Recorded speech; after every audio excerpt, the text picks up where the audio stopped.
જય સ્વામિનારાયણ. આજે વાત કરવી છે દ્રઢ સંકલ્પ. એક નગરની અંદર એક નેતાનું ભાષણ હતું. એ નેતા પણ ખૂબ સુંદર મજાનું ભાષણ કરતા હતા. આથી એક યુવાને એનું ભાષણ સાંભળ્યું અને તેમને દ્રઢ સંકલ્પ કર્યો કે હું પણ આ નેતાની જેવું સુંદર મજાનું ભાષણ કરતા શીખીશ.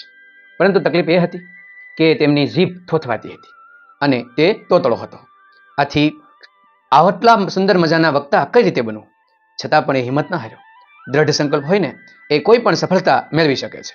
આથી તેમણે નક્કી કર્યું કે હું ગમે એમ થાય પણ હું સારું બોલતા શીખીશ, સરસ વાત કરતા શીખીશ. હવે બીજા કોઈ વ્યક્તિની સામે બોલું તો કદાચ મારા હાસી મજાક ઉડાવે અને હું કદાચ હિંમત હારી જાઉં. આથી આ યુવાને નક્કી કર્યું અને એ દરિયા કિનારે જાય.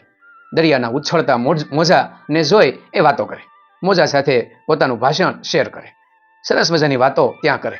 ધીરે ધીરે બોલવાની અંદર તેમને ખૂબ વિશ્વાસ આવી ગયો. સુંદર મજાનું બોલવા લાગ્યા. તેમનું ભાષા શક્તિ, શબ્દ ભંડોળ ખૂબ વધી ગયું. પરંતુ એક તકલીફ હતી કે જ્યારે એ બોલતો ત્યારે તેમની જીભ થોથવાતી, એટલે શબ્દ તોતળો નીકળી જતો. હવે એનો ઉપાય શું કરવો? આથી તે વિચારવા લાગ્યો. વિચારતા વિચારતા એને અચાનક એક સરસ વિચાર આવ્યો. એને વિચાર્યું કે કદાચ મારા મોઢામાં કંઈક હોય તો કદાચ બોલવામાં આટલું તોતળાપણું ન લાગે. આથી તેના મોઢાની અંદર કોઈ કંકણિયા કે કોઈ વસ્તુ એ મોઢાની અંદર મૂકી દેતો અને બોલવાનું શરૂ કરતો. આથી તોતળા શબ્દો ઓછા બોલાતા અને એવું ચોટદાર એ બોલતા શીખી ગયો.